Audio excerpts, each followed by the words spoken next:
Seems like gas prices have gone down in the last couple of weeks.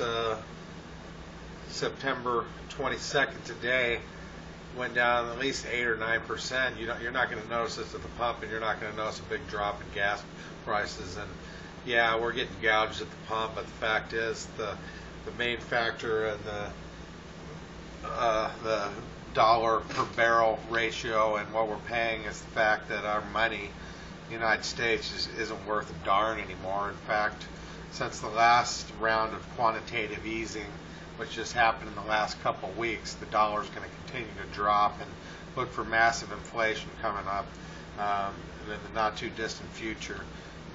Anybody that's voting pro-government and the election is going to be in for a big surprise, because the current administration has one thing in mind, and that is to make you pay big time.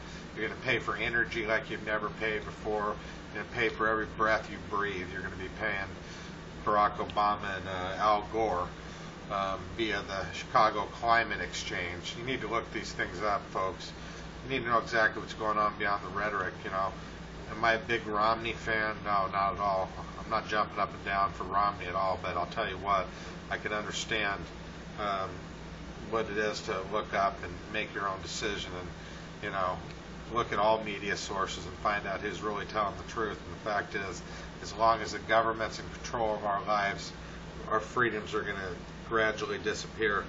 And the fact is that this plan by the Obama administration is not old news. This is, started with the Fabian Society back in 1887.